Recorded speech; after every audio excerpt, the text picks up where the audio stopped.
Computex in Taipei, Taiwan is a very PC-centric show. There's lots of new hardware, new laptops, new PCs for gamers and for regular people alike, and everything that's going inside of it. There's a lot of exciting stuff to check out. I'm Derek with Windows Central at Computex 2018, and these are the best things that we saw.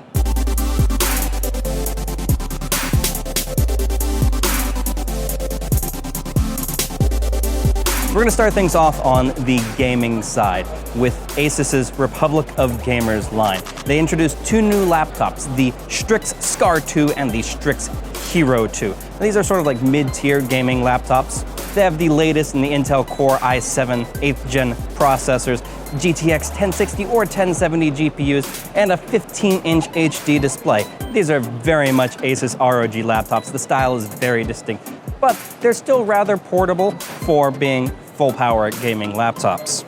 Those laptops aren't the only thing to come out of ROG. They came out with their first phone. It is very much a gamer-centric phone. It has a gamer-centric design. It very much looks like an ROG device, but it still has lots of power behind it. It has a high-powered version of the Snapdragon 845 processor. They picked the very best off of the line so that they get maximum performance. It's got 8 gigabytes of RAM, and it even comes with a little fan attachment that you can put on it to make sure that it never overheats. The ROG phone even has a dock for your TV, a fully wireless dock, a controller add-on, and even a dual display gamepad. It's unlike anything that we've seen before in the phone space, and we're really looking forward to being able to spend a little bit more time with it. Speaking of gaming hardware, there's MSI. They've been known for 10 years for their gamer-centric designs, and they've come out with a new laptop that, on a surface level, doesn't really look so much like a gaming PC. It is the PS42, and it's the first laptop in their Prestige line. It drops the very gamer-centric black plastics and RGB lights design for a more understated look of thin and light and silver aluminum. Wouldn't look out of place in a coffee shop or at a business boardroom. But that doesn't mean it's not a powerful laptop. It sports Core i7 processors, an MX150 GPU, and it's a plenty capable portable gaming machine. It just doesn't look like it on the outside. Asus has some other laptops in store, including the ZenBook Pro, and this is a high-powered device made primarily for creators. It sports a Core i9 processor, NVIDIA GTX 1050 Ti GPU, up to 16 gigabytes of RAM, and a terabyte of SSD storage with 4 lanes of PCIe. It is a fast, highly performant laptop, and it's a sort of powerful machine that people who are working in Photoshop and Premiere and doing 3D rendering really look forward to. It also has a 4K display with highly accurate colors that the sort of designers really need to make sure that their product is as good as it can be. And it has something that's a little different. It's what they call the screen pad. They've replaced the trackpad with a 5.5-inch HD display. It still works as a trackpad, has Microsoft Precision drivers and all that, but it can also have its own little apps in it and also act as a second window and second display. It's an interesting concept. So far, the execution hasn't been great, but it might be able to be improved. Maybe something interesting will come out of that. Now, if you don't need something as powerful and expensive as the ZenBook Pro, there's also the new ZenBook S. This is Asus's thin and light and powerful laptops. It's thinner than a MacBook and lighter than a Dell XPS 13, but it still has all the power and the latest chips and processors that you want. It also has a new ErgoLift hinge design where it actually opens up and the bottom of the laptop lifts up about 5 degrees for a little bit more of an ergonomic typing experience and better ventilation.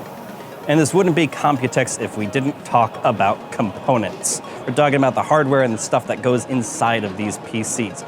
And we're right at the beginning of what's looking like the first salvos of the processor war. Intel came out and they announced a new hexa-core processor that can bump up to 5 gigahertz in boost mode, and then they came out and said, you know what, we're gonna do a 28-core processor later this year. The very next day, AMD came out and said, 28 cores? We're doing 32 cores with the new Threadripper 2. Both these processors are due out later this year, and it's very much looking like we've left the gigahertz and megahertz wars behind, and we're diving headfirst into the core wars. Speaking of processors, Qualcomm is also getting into the PC processors game. We've seen a bit of this before with the Snapdragon 835 and a couple of Windows devices, but now they're coming out with the Snapdragon 850, which is designed expressly for use in Windows PCs. With the Snapdragon 850, Qualcomm is going after Intel and AMD's bread and butter. They're going after mainstream users. They're going to be putting this in devices in the $500 to $800 range. First ARM chips that are really capable of running Windows. And that price range just so happens to be kind of where you'll find things like, the Apple iPad. It's not a coincidence at all. This new Qualcomm chip has distinct advantages over the competing Intel chips. It runs cooler, so it needs less heating. It uses less power, so you don't need as much battery. You can have a longer lasting device, and thus you can make devices that are thinner and lighter and more responsive and flexible to what consumer demands want. It's also always connected and always on, so your tablet or your PC will behave more like a phone than a computer. It's always getting data connected. It has a fast LTE connection versus you turn it on and it connects to a network and you wait for everything to download. The Snapdragon 850 is due out later in 2018, and we're really looking forward to spending some time with these high-powered ARM PCs. And while ARM processors are going to open up a whole new world of possibilities for portable computers, the desktop isn't left out of things either. Microsoft has unveiled a whole new category of PCs for the office, and essentially for like the meeting room and the boardroom. They call them Windows collaboration displays. And these are sort of inspired by Microsoft's Surface Hub. We're going to see the first ones from Sharp and Avocore. And we don't know a whole lot about them right now. We just know that Sharp's is going to be this big 70-inch high-resolution display with a nice high-resolution camera on it. And it's going to be able to do more than just having a PC hooked up to a big screen in your office. And we'll be seeing more about that later this year and heading into next year.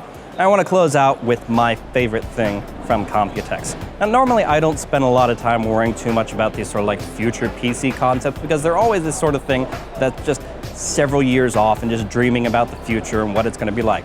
But Asus kind of caught me off guard here.